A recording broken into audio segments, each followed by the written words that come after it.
تم نے اب جنگ چھیڑی ہے نا، شروع تم نے کی ہے، ختم ہم کریں گے۔ میں انتہائی محترم مجمع سے کہہ رہا ہوں، یہ ٹی وی اینکرز جو بیٹھے ہوئے باتیں کر رہے ہیں، ٹی وی اینکرز تو بیٹھے ہوئے کوئی خاص بات نہیں کر رہے ہیں، ان کے مہمان باتیں کر رہے ہیں، جنہیں وہ بلا رہے ہیں نا کہ ایران کے پاس کیا ہے، یہ کیسی جنگ چھیڑ دی، کوئی اسرائیل کا مقابلہ کر سکتا ہے۔ یہ سارے چیک بردار لوگ ہیں، یہ سارے تنخواہ ہولڈر لوگ ہیں، انہیں سب کو پیسے ملتا ہے جی۔ یہ وہ لوگ ہیں کہہ رہے ہیں کیا کر لے گا ایران، ایران کے پاس کیا چیز ہے، ایران کے پاس اتنی طاقت کہاں ہے جو اسرائیل سے لڑے گا۔ آپ سے پہلے تو کچھ بول رہے تھے، اب کل سے تھوڑا سا ان کا لہجہ بھی جیسے وولٹیج کم ہوتا ہے نا، جیسے وولٹیج کم ہوتا ہے تو پنکھا بھی آہستہ ہونا شروع ہو جاتا ہے نا، وہ بلب بھی تھوڑا سا ڈوبنے لگتا ہے۔ اب ان کے لہجوں کے اندر وولٹیج کم ہونے لگا ہے۔ یہ تیسرا دن شروع ہو رہا ہے نا، وہ سوچ بھی نہیں سکتے تھے کہ ان کے عمارت کوئی گرائے گا، ان کے کئی مرکز گرا دیے گئے، وہ تو کوریج کر ہی نہیں رہے، وہ تو اپنے مردوں کو دکھاتے نہیں، ہم تو اپنے شہیدوں کو دکھاتے ہیں۔ وہ تو چھپا رہے ہیں اپنے جنازے جی، وہ تو چھپا رہے ہیں اپنی ناکامی، وہ تو کوریج نہیں کرنے دے رہے بڑے بڑے صحافیوں کو، اور ہم تو اپنے جنازوں کو دکھائیں گے۔ ہماری تو طاقت ہی ہمارا شہید ہے، ہم تو شان سے نماز جنازہ پڑھیں گے۔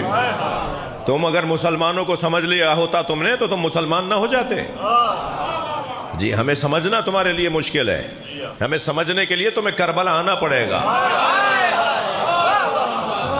ہاں، ہم اپنے شہیدوں کے جنازے اٹھاتے ہیں، جنازے پڑھتے ہیں، شان سے میتیں اٹھاتے ہیں، تم جنازے چھپاتے ہو۔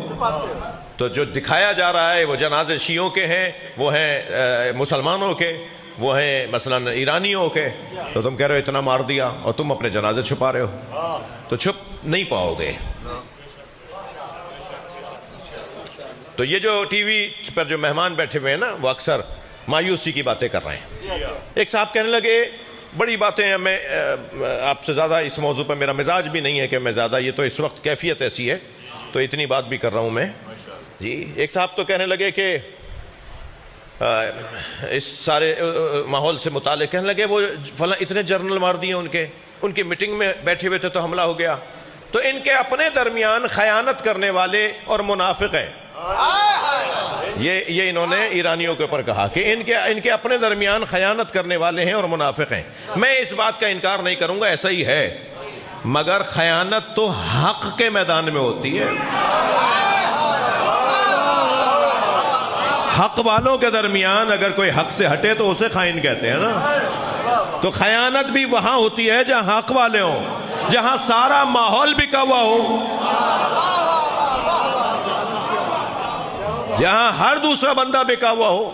وہاں 2 آدمی بکے ہوئے تھے تو انہوں نے اتنا نقصان کر دیا، یہاں تو یہ سارے بکے ہوئے ہیں، تو یہاں تو کوئی گفتگو ہی نہیں ہونی۔ تم سے کیا بات ہونی ہے؟ خیانت کا لفظ تمہیں کیا پتا؟ منافقت تمہیں کیا پتا؟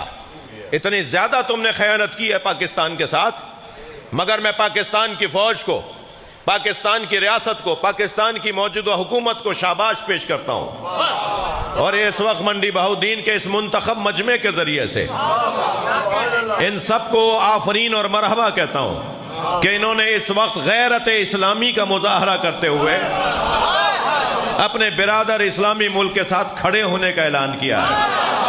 اور یاد رہے کہ اگر انہوں نے ایران کا ساتھ نہ دیا یا نہ دیتے تو اسرائیل کا سربراہ نتن یاہو کہہ چکا ہے کہ سب سے پہلے ایران اور پھر پاکستان۔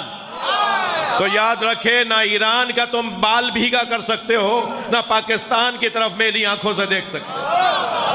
پاکستان، پاکستان